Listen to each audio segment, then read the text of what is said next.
sobre os sonhos meus. Tu és o Senhor de tudo que sou. Vem reinar em mim, Senhor.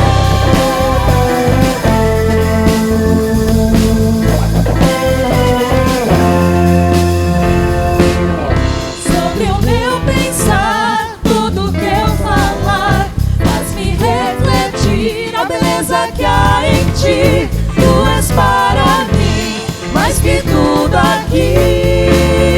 Vem reinar de novo em mim, reina em mim com teu poder sobre a escuridão, sobre os sonhos meus. Tu és o Senhor de tudo que sou. Vem reinar em mim, Senhor, reina em mim com teu poder sobre a escuridão, sobre os sonhos meus. Tu és o Senhor de tudo que sou.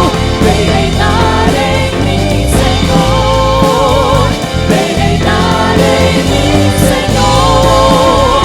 Vem reinar em mim, Senhor.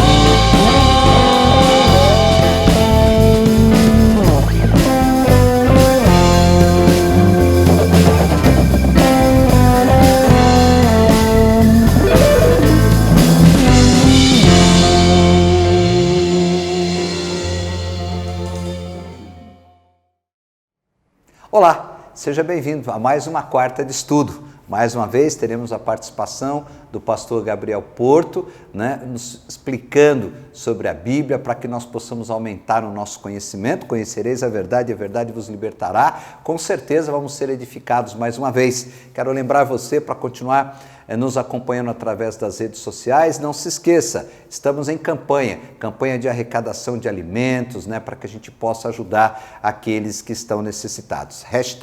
#Espalhe o Amor. Eu volto no final para fazer as nossas comunicações. Continue conectado, muito obrigado por estar conectado conosco, que o Senhor continue abençoando você e a sua família. E vamos a mais um estudo da quarta de estudo com o pastor Gabriel Porto. Até já. Sejam muito bem-vindos à Batista Vila Formosa. Eu sou o pastor Gabriel Porto e no estudo dessa quarta-feira nós vamos dar continuidade ao estudo da bibliologia do Antigo Testamento. Nos estudos anteriores nós já vimos o Pentateuco, os livros históricos e os livros poéticos. E hoje eu quero falar com vocês sobre um grupo de livros do Antigo Testamento conhecido como Profetas Maiores. Mas antes disso, eu preciso explicar para vocês de onde veio essa nomenclatura de profetas maiores e profetas menores. Porque a Bíblia, quando ela foi escrita, o cânon judaico, não tinha essa separação.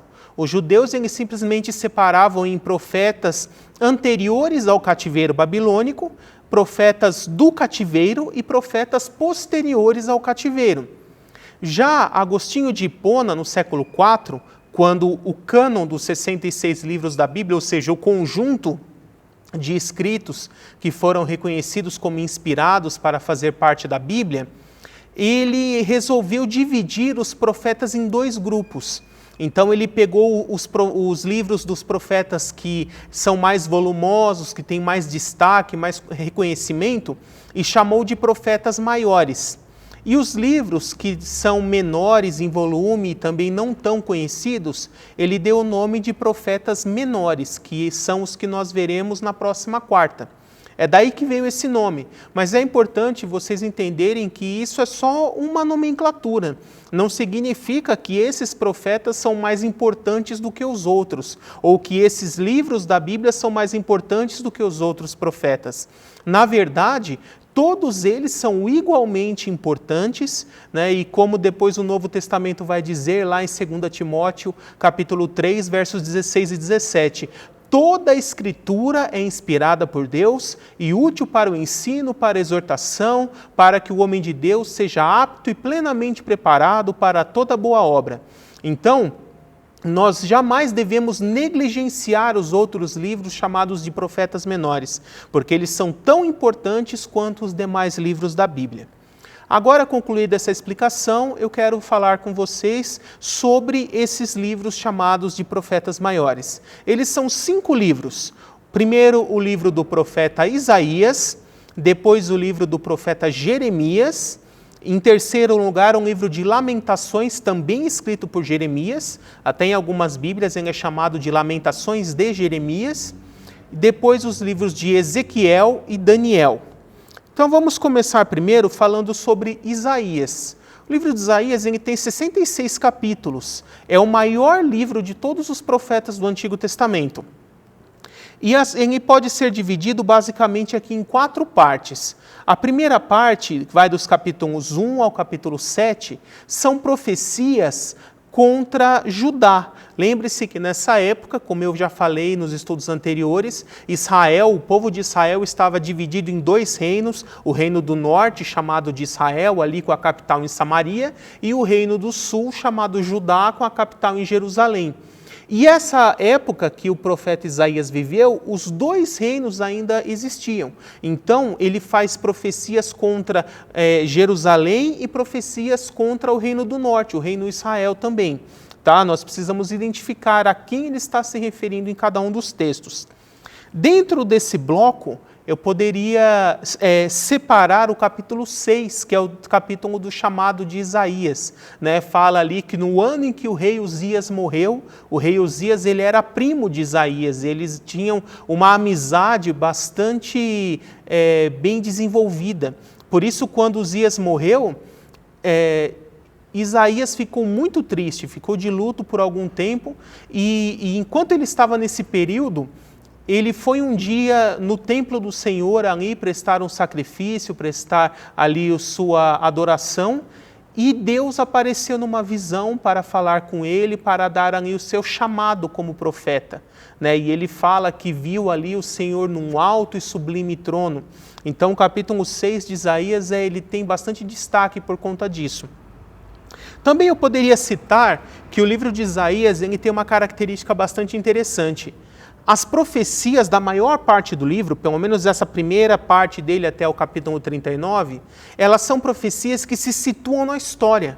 São profecias sobre o povo de Israel, sobre Jerusalém, sobre Judá, a respeito de Israel, o reino do norte, mas o Espírito Santo se utilizou dessas profecias que tinham ali um cumprimento mais imediato e histórico para nos revelar coisas futuras a respeito do Messias, a respeito do futuro escatológico. Né? Então veja que interessante, por exemplo, Isaías 7 tem aquele texto muito conhecido que fala que a virgem conceberá e dará luz a um filho, Isaías 7,14, né? E que esse filho será chamado Emanuel, que significa Deus conosco, Deus que está junto de nós.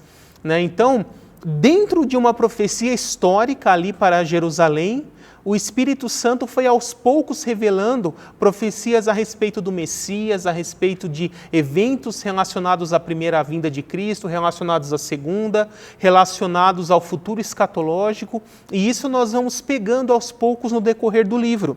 Por exemplo, nessa segunda parte, dos capítulos 8 a 14, ele já começa a falar da Samaria, o reino do norte, né, mais distante de Jerusalém, que depois são chamados também de gentios.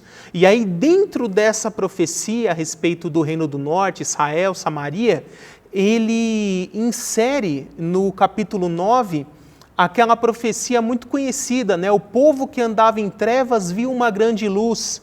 E aí ele vai descrevendo os gentios, povo da Galileia, porque um menino nos nasceu, um filho nos foi dado, o governo está sobre os seus ombros, e o seu nome será chamado Maravilhoso, Conselheiro, Deus Forte, Pai da Eternidade, Príncipe da Paz. Então, dentro dessa profecia, ali para os gentios, é uma profecia de juízo, mas ele também, pelo Espírito Santo, já profetiza que chegaria um dia, chegaria um momento em que os gentios da Galileia também veriam a luz de Deus, por causa desse menino que iria nos nascer. E essa profecia se cumpre em Jesus Cristo.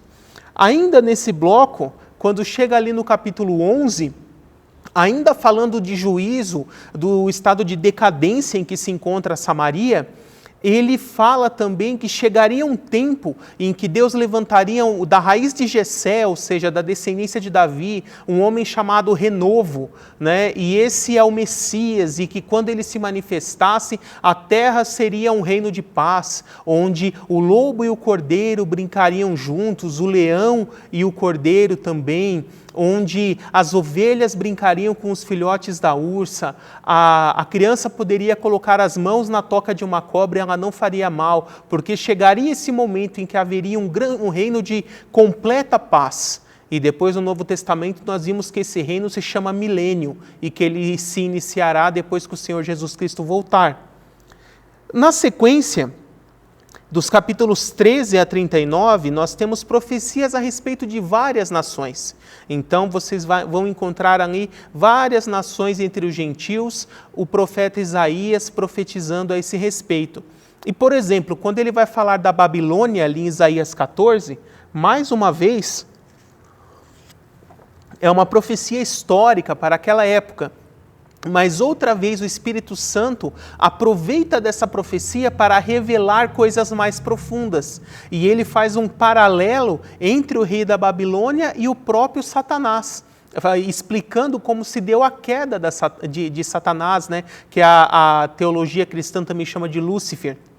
Quando o texto fala, ó estrela da manhã, você que vivia entre as pedras fulgurantes ali, que dizia em seu coração, subirei no mais altos céus, acima das mais altas nuvens, me assentarei no trono e serei como o Altíssimo. Então ali, por meio dessa analogia, comparando com a situação do rei da Babilônia naquela época, o Espírito Santo também nos revela como se deu a queda de Satanás. Depois, dentro ainda desse bloco, eu poderia destacar os capítulos 36 e 37, quando Deus livra Jerusalém das mãos dos assírios. Os assírios vieram, destruíram o reino do norte, ali Samaria, e depois dessa vitória, marcharam em direção a Jerusalém para destruir Jerusalém também. Mas o rei Ezequias, que era um rei que servia a Deus, conclamou o povo para 3 dias de jejum e oração, vestiram panos de saco, derramaram cinza sobre as suas cabeças e se humilharam na presença do Senhor pedindo livramento. E Deus enviou o anjo do Senhor para que em uma única noite 185 mil homens fossem mortos pelo anjo do Senhor. E o exército de Senaqueribe foi totalmente destruído em uma única noite, livrando o povo de Israel. Também nos capítulos 38 e 39, temos aquela história de Ezequias, bastante conhecida, onde Deus manda falar para Isaías e falar com ele que ele iria morrer. E aí, quando ele vai e dá essa notícia, o rei Ezequias se humilha, ora diante de Deus, e Deus manda Isaías voltar e dizer que ainda viveria mais 15 anos. Né? E como sinal, prova de que realmente Deus falou com ele, o texto bíblico diz que ele veria a sombra ali da luz do sol voltar 3 degraus na escadaria. Ou seja, o nosso sistema solar ali girou do contrário, né? Ou por algum tempo. E isso se completa com o que ocorreu lá em Josué. Em Josué, Josué ora a Deus e o dia parou por o sol e a lua, né, nessa linguagem humana falando, parou por quase um dia inteiro. Quase, ficou faltando um pouquinho.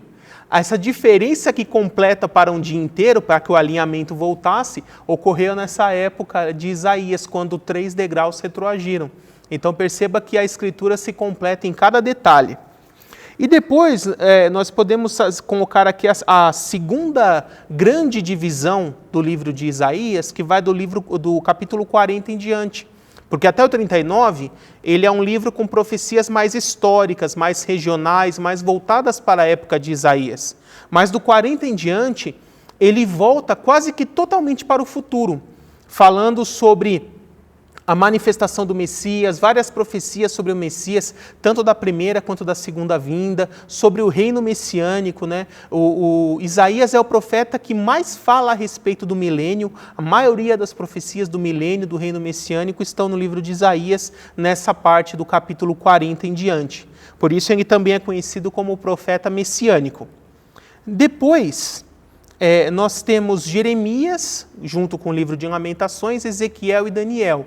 É importante nós entendermos que Isaías, na linha do tempo, viveu um pouco antes, cerca de 150 anos antes desses outros profetas. Já Jeremias, Ezequiel e Daniel, eles são contemporâneos.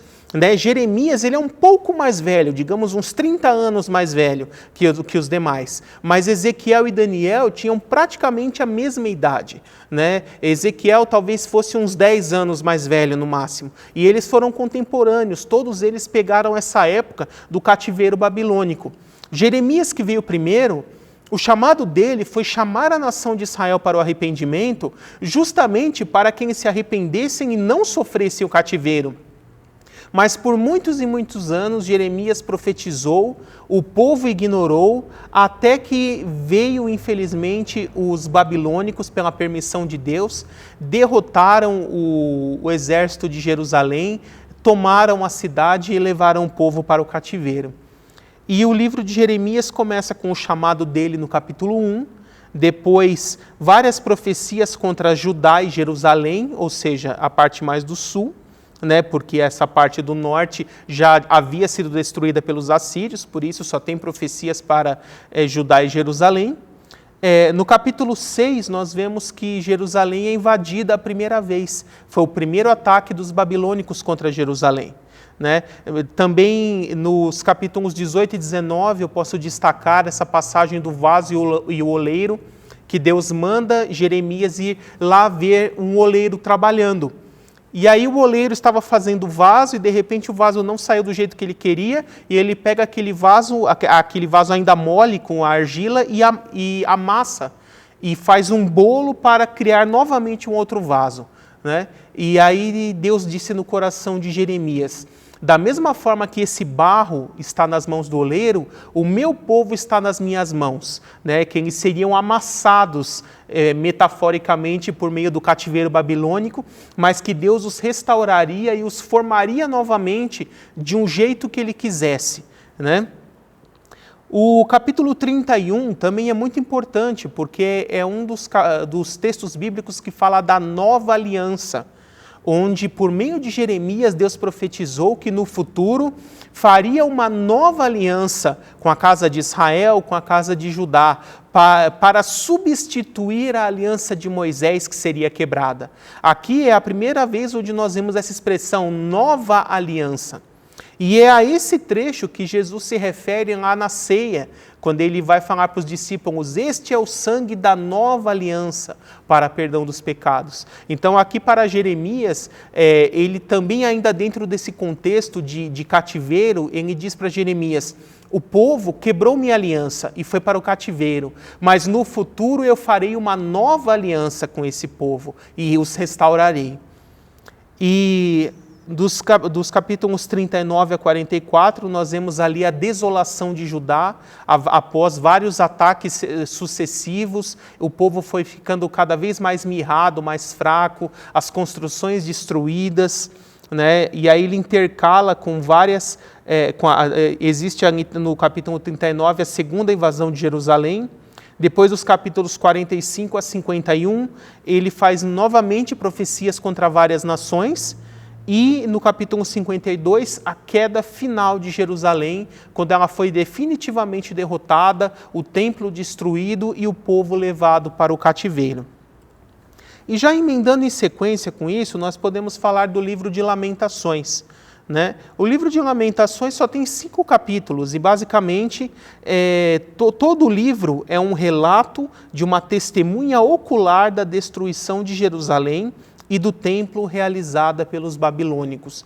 Então, por isso que a tradição judaica afirma que quem escreveu o livro de Lamentações foi Jeremias, porque ele próprio foi uma testemunha ocular que viu todo esse processo se desenrolar, culminando ali na destruição de Jerusalém.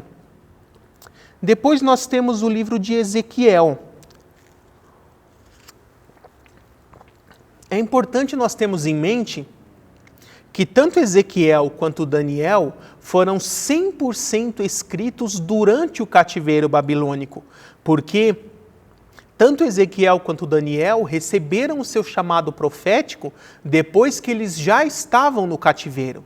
Eles foram levados ali em 586 a.C., com a queda final de Jerusalém, eles foram levados para a Babilônia e ali viveram a maior parte de suas vidas.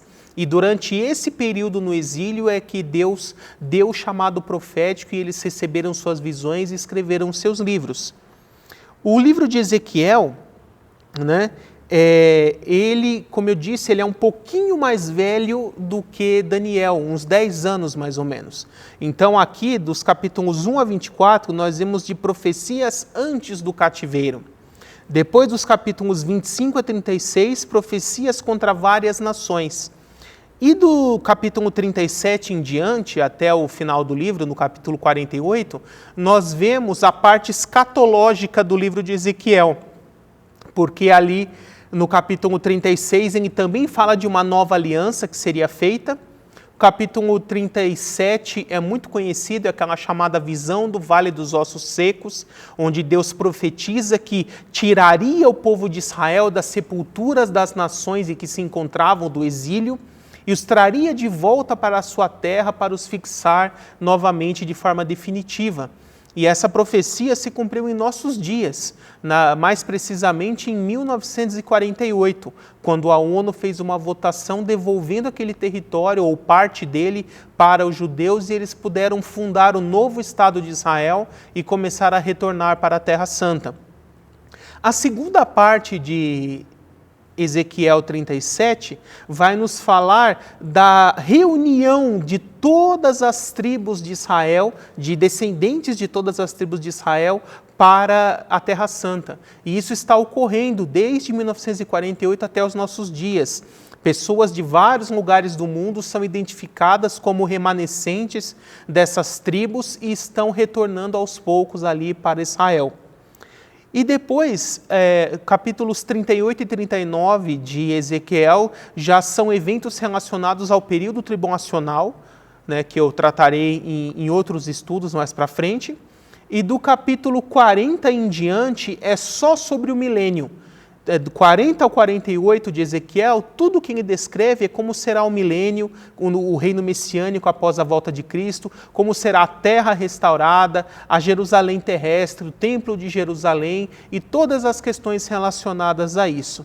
E ele termina ali no finalzinho do capítulo 38 com uma frase que eu acho belíssima, que diz assim: e daquele dia em diante esse lugar será chamado O Senhor está aqui.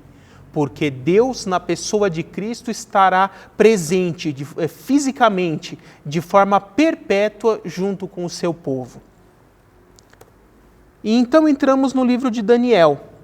O livro de Daniel é o menor em tamanho dos profetas maiores, ele tem apenas 12 capítulos, né? É interessante que ele é menor do que alguns profetas menores, sabia disso?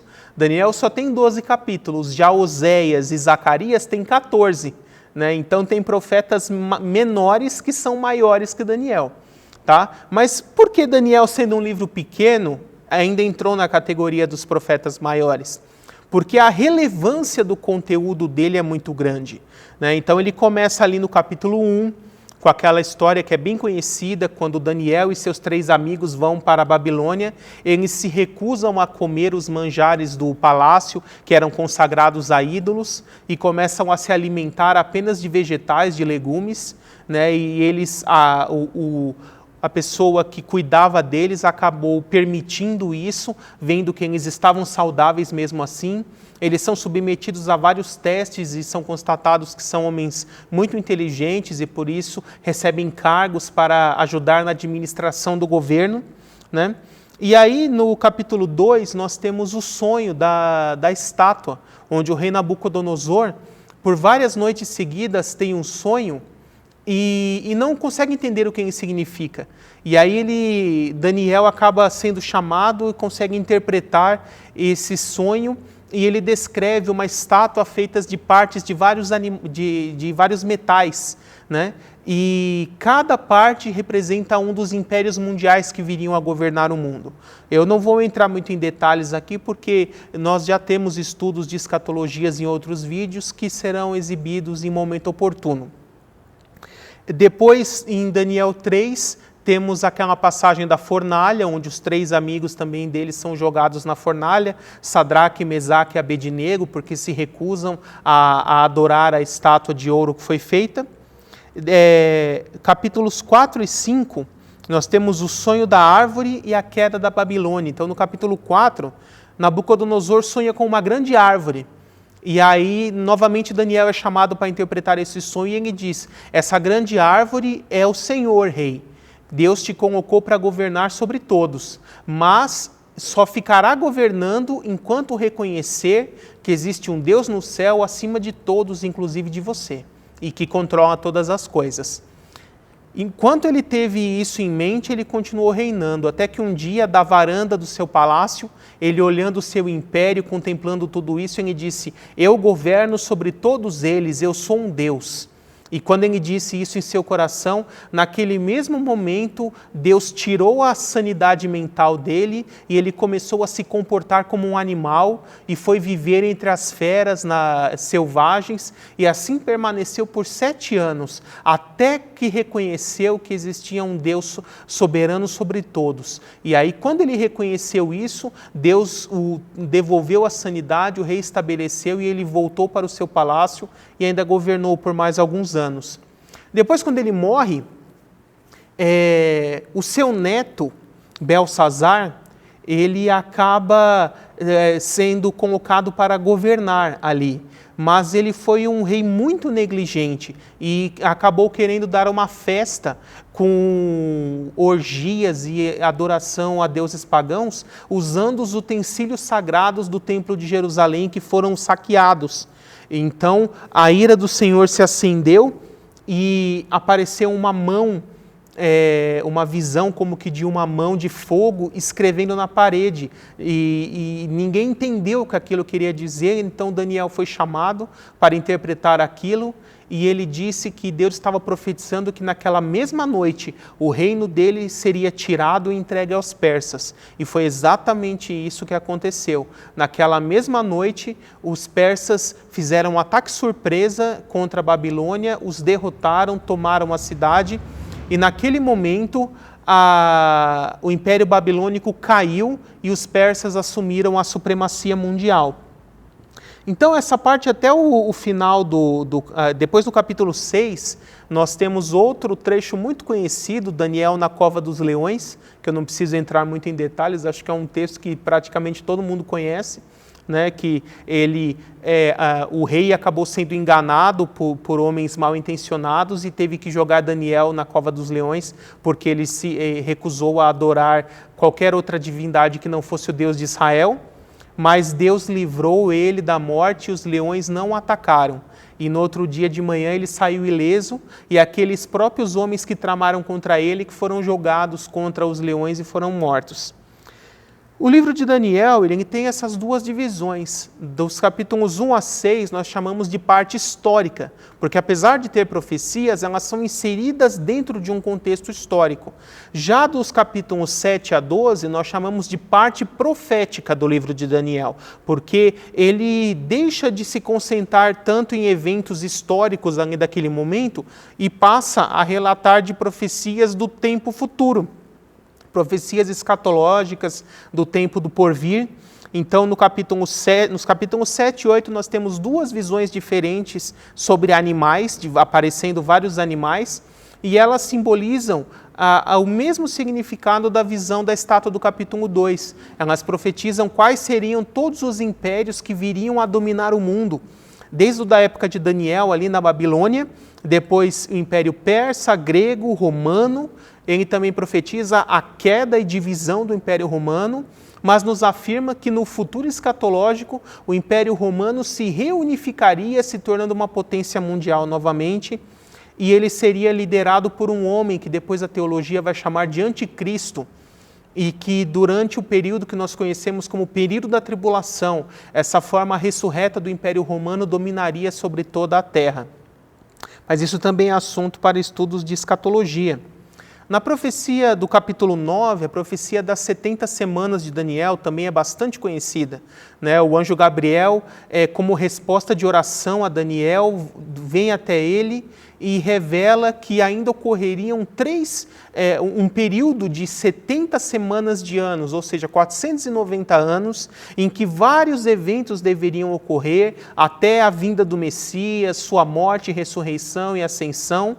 E por final, essa última semana de Daniel, esses últimos 7 anos, seria o período da tribulação, em que o anticristo dominaria sobre a terra, até que no final desses 7 anos, Jesus Cristo irá voltar para destruir o anticristo, seu exército, e estabelecer o seu governo sobre o mundo, que é o reino messiânico. Já os capítulos 10, 11 e 12 de Daniel são um único bloco, eles são uma única visão com vários detalhes. Né? É importante nós relembrarmos que os livros bíblicos eles não foram escritos com capítulos e versículos, foram escritos corrido e depois foi feita essa divisão. E no capítulo 10, Daniel, com o coração amargurado, fica 3 semanas jejuando, até que vem um anjo lhe trazer a resposta das mensagens para o tempo do fim. E ali ele tem uma visão, vê vários eventos relacionados ao tempo do fim, relacionados ao anticristo. O próprio Cristo também, em forma glorificada, aparece para ele ali numa visão sobre um rio e vem lhe trazer sinais e profecias do tempo do fim. Até que no final do capítulo 12, Deus fala para Daniel assim: sele esse livro, ou seja, guarde essa informação que eu te revelei, pois ela é para o tempo do fim. E aí ele começa a dar vários sinais para que nós possamos saber quando o tempo do fim está chegando. E então é por isso que Daniel é chamado de o Apocalipse do Antigo Testamento, porque ele tem muitas profecias de grande importância sobre o período tribulacional, anticristo, a batalha do Armagedon, a volta de Cristo e tantos outros sinais de eventos que ocorrerão no futuro. Esse é o último dos profetas maiores. Então, recapitulando, os profetas maiores são Isaías, Jeremias, que também escreveu Lamentações, Ezequiel e Daniel.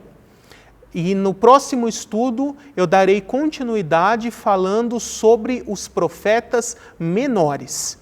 Vamos fazer uma oração rápida para encerrar esse estudo. Oremos. Senhor Deus, obrigado por mais uma vez que eu pude ministrar esse estudo para a Tua igreja, Senhor, para os Teus servos. Peço, Espírito Santo de Deus, para que atue nas mentes e nos corações de cada um dos que estão ouvindo essa mensagem e ainda dos que haverão de ouvir no futuro, para que essa informação seja consolidada nos corações e nas mentes dos Teus servos, para que eles creiam cada vez mais de que a Tua palavra é verdadeira, viva, santa e útil para o ser humano em todas as áreas da sua vida. Muito obrigado por tudo, Senhor Deus. Essa oração que eu faço, já agradecendo em nome de Jesus. Amém. Que Deus abençoe a todos e nos vemos na próxima quarta-feira com o estudo dos profetas menores. Até lá e que Deus te abençoe. Quero aproveitar essa oportunidade também para deixar com você, ao fazer algumas comunicações das nossas programações. Você pode continuar conectado com a Batista Vila Formosa através do Facebook, através do YouTube e através do Instagram também. Às quintas-feiras nós temos pelo Instagram da Batista Vila Formosa online com o pastor. Geralmente nós trazemos temas atuais, convidados de diversas áreas para que a gente possa também ter debate, ter um conhecimento melhor de todas as situações que vivemos. Aos domingos pela manhã, às 10 da manhã e à noite, às 8 horas da noite, tanto pelo YouTube quanto pelo Facebook, nós temos as nossas celebrações online. E assim nós vamos caminhando nesse período de dificuldade, de distanciamento, de isolamento social, mas unidos no amor de Cristo. Mais uma vez eu quero agradecer você que tem contribuído, você que faz parte da Batista Vila Formosa, ou você que tem nos acompanhado, mas tem doado, tem feito a sua doação, né? Que você continue realmente ajudando essa obra para que nós possamos abençoar outras pessoas. Muito obrigado pela sua participação, continua à disposição o telefone 0800 e não se esqueça, continuamos em campanha, #Espalhe o Amor. Se você quiser doar, se você quiser contribuir, tem a conta bancária, se você quiser trazer o gênero alimentício, quer doar agasalho para esse período de inverno, é só você ligar no 0800 e você terá maiores instruções. Que Deus abençoe você e a sua família, até a próxima. Muito obrigado mais uma vez pela sua participação, que Deus continue nos abençoando.